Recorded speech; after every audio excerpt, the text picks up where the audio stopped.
hard on Josh to make the game so close? I mean, they were on a roll. They were hitting shots. We weren't. They were playing aggressive. We weren't. We slacked off, didn't play defense. They were playing defense. Just game of basketball. They had their runs, but it should have never come down to it being a two-possession game. It should never come down to that. So that's on us. And we take the win, but we got a lot to work on for sure.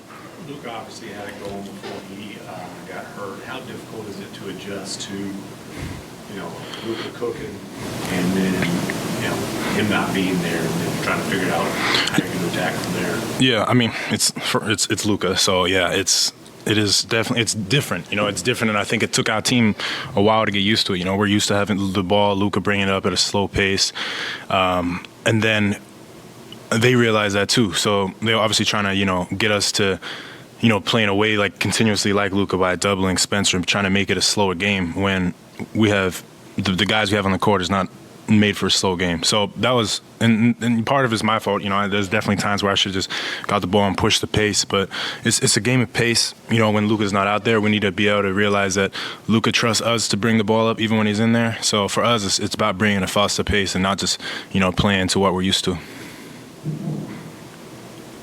What's the feeling or the talk in the locker room after a game like this when you're up by 30 and then it gets cut to 3 late? You still get a win, but... As far as, what are the guys saying? Yeah. I mean, it's unacceptable. But, at the end of the day, we play the Warriors next game. And, the more we dwell about this, it's just we definitely need to address it. But at the same time, it's about preparing for the next game and making sure that doesn't happen again. But I feel like it's not even... who we're playing or who we just played. It's more of us making sure that we never get put in that situation. When we're down by 30, we play with that aggression, and I think we need to have that same attitude even when we're up by 30.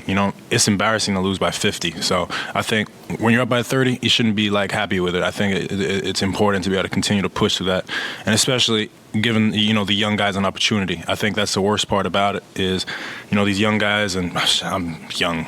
So it's weird for me to say this, but those are the minutes that I was so excited for at the end of the game. So we need to make sure that that those guys are able to get minutes. So it's our fault. You guys talk about how a 30-point lead isn't really a big deal in the NBA. It seems like the team just Yeah, I mean, it's a pretty big deal being up by 30 in the NBA. It is definitely.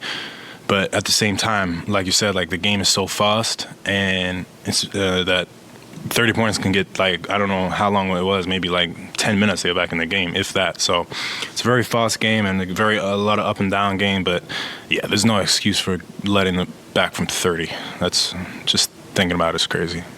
Did you guys draw in some kind of a comfort level because you had such a large lead there? Yeah, I mean, you can never be too comfortable. We've come back from 30, from being down a lot, and we should have learned and known, going into that they're going to come out in the second half with Luka or without Luka and apply pressure, and they did from the get-go. And we just were kind of relaxed, we had and we can't have that attitude. We should have come out like we were down by 30 and try to push it out to 50, and. Yeah, it shouldn't have come down to the end of the game. Josh, did you get a chance to see Luka after the game, and if so, what did you sense from his demeanor? I mean, he's happy we won, but he was with the training stuff, so I didn't get to have a conversation with him. Thank you very much, guys. Have a good night.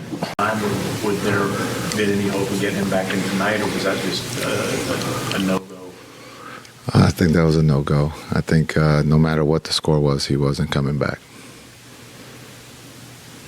Jason, what was not working down the stretch in the Pelicans?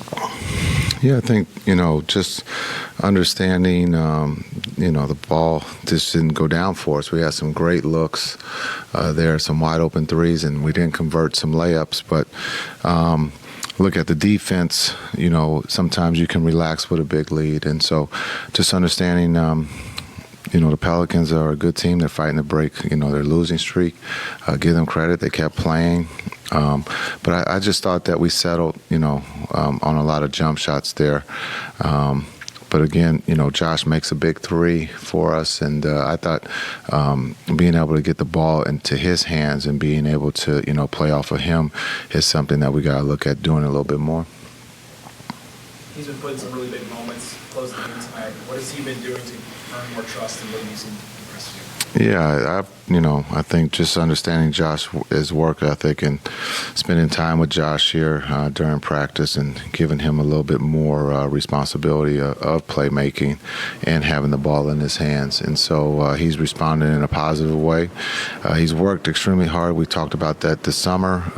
He gets hurt, but I thought just his work ethic, why he was hurt, and then, just showing that he hasn't, fallen off in the sense because of the injury. He's still being able to deliver, make plays for us. He did that in Utah.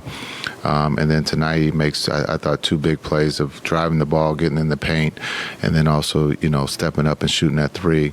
He had taken one earlier in front of me, and I thought that was good. And you can see that he wasn't afraid of the moment. How important was Jason to get this win before you guys go on this 5-game? Yeah, all the wins are important, especially before the break. A lot of times this is where teams can, separate, but to come out of the homestand with 2 wins, and now we got, a tough 5 games, road trip coming up here right before the break. Thanks.